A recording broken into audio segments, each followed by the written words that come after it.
झालावाड़।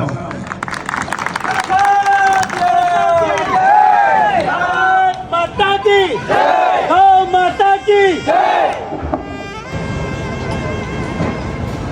भारत माता की इनकलाब इनकलाब। देश के वीरों को जिन्होंने इस राष्ट्र की रक्षा के लिए अपना सर्वस्व न्यौछावर कर दिया, मैं उनको भी प्रणाम करता हूं। जैसा कि यहां से 60 किलोमीटर दूर सालिया गौ अभ्यारण्य में निरंतर 1 वर्ष से गौ कथा चल रही है। श्री गोपालानंदाचार्य सरस्वती महाराज की मैं उनके चरणों में दंडवत प्रणाम करता हूं। मैं प्रणाम करता हूं पद्मेड़ा, विश्व की सबसे बड़ी गौशाला पद्मेड़ा बाबूजी को दंडवत प्रणाम करता हूं। सभी गौभक्तों के माता पिता के चरणों में दंडवत प्रणाम करता हूं। मैं प्रणाम करता हूं यहां विराजमान सभी पिता तुल्य को। जैसा कि वर्तमान में जिस तरीके से गौ माताओं की जो दुर्दशाएं हो रही है निरंतर, जैसा कि आप देख रहे हैं, मैं अभी वर्तमान में 4 दिन पूर्व जो घटना अपने पिड़ावा से कुछ किलोमीटर दूर गर्दन खेड़ी की घटना जानकारी मैं आपकी जानकारी में डालूंगा। जैसा कि रात्रि में जब झालावाड़ में कि वहां पर 750 के करीब नंदियों की तस्करी की जाने वाली है। लगभग 36 गाड़ियां वहां तैयारी से खड़ी हुई थी कि जैसे ही समय निकले, लगभग 12 से 1 बजे का करीब का जो इनका टाइम निर्धारित करते हैं ये लोग, जब सभी समाज के लोग सो जाते हैं। और इसमें मुख्य विशेष बात यह थी कि मेले की आड़ में, मेले के नाम दिया हुआ था, मेला लग रहा है पशु मेला। मैं आपकी जानकारी में बताना चाहूंगा, वहां पर एक भी गौ माता नहीं थी, सिर्फ नंदी महाराज थे।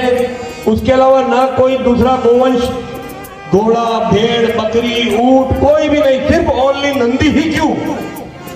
दूसरी जानकारी मैं आपकी जानकारी में डालना चाहूंगा, वहां पर एक तरफ चबूतरा टाइप बना हुआ था, वहां पर भजन कीर्तन चल रहे थे, और दूसरी तरफ मदिरे की बोतलें पड़ी हुई थी, और तीसरी तरफ गोवंश की तस्करी हो रही थी।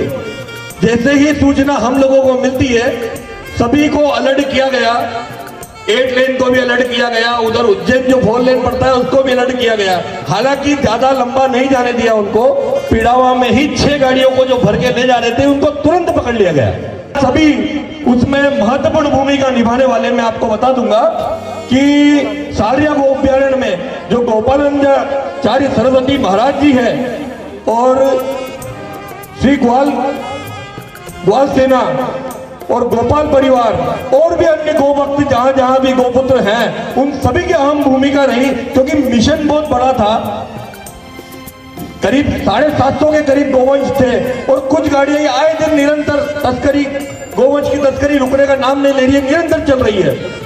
और मैं आदरणीय आचार्य जी को भी प्रणाम करते हुए इनसे निवेदन करूंगा कि आप देशभक्ति के साथ, राष्ट्रभक्ति के साथ, गोभक्ति के बारे में भी 2 शब्द अगर युवाओं को कहेंगे, क्योंकि साहब मैं इतना नहीं बोल पाता, आप बैठ के बात करेंगे, मैं बता दूंगा, बात करवाऊंगा, बाकी मंच पर नहीं। आप रात को आप ये बताइए कि यहाँ से गाड़ी निकलने वाली है, मैं वादा करता हूँ, विश्वास करता हूँ, छाती पे गोली खाने का दम रखता हूँ कि एक भी गाड़ी को निकलने नहीं देते हैं।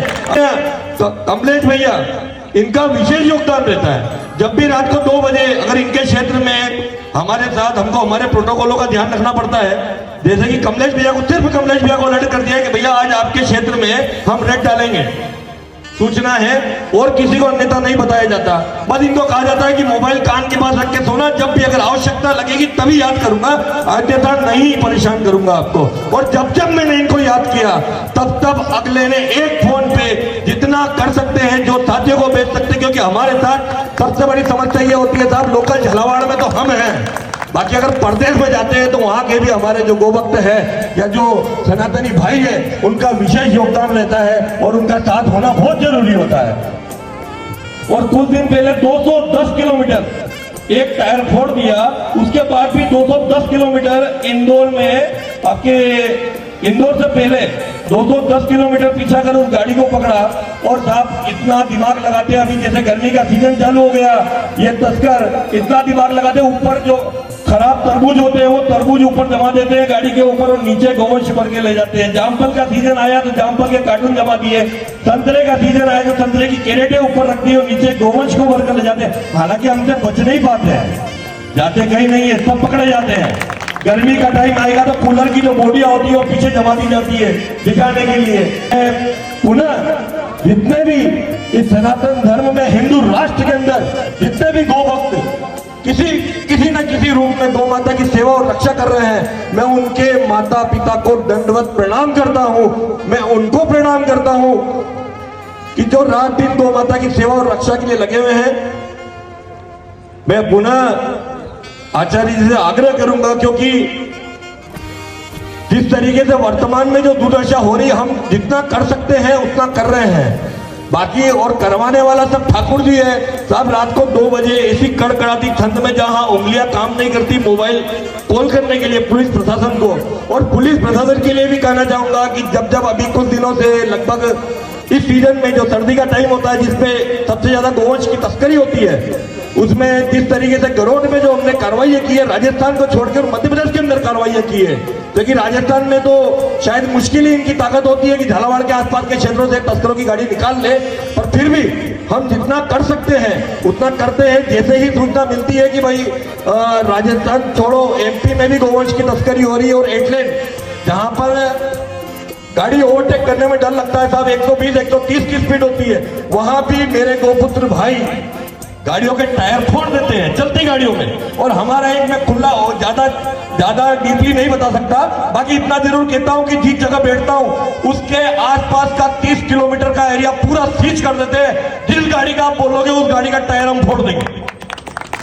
और पुलिस प्रशासन के लिए भी धन्यवाद देना चाहूंगा कि अभी कुछ दिन पहले से लगभग शुरुआत में 2 गाड़ियां एक साथ पकड़ी, उसके बाद कंटिन्यू 2 गाड़ियां और पकड़ी गई, उसमें या गरुड़ पुलिस प्रशासन का भी काफी सहयोग रहा। जय गौ माता, जय श्री राम। बहुत बहुत धन्यवाद विनीत भाई का। और वास्तव में आप बहुत ही शानदार कार्य गौ माता के लिए कर रहे हैं। बंधुओं, ऐसे नौजवानों की आवश्यकता है जो अपने स्तर से इतना बड़ा कार्य कर रहे हैं। मैं पुनः महाराणा युवा संघ की ओर से आपका हृदय की गहराई से आभार प्रकट करता हूँ और बहुत बहुत धन्यवाद ज्ञापित करता हूँ।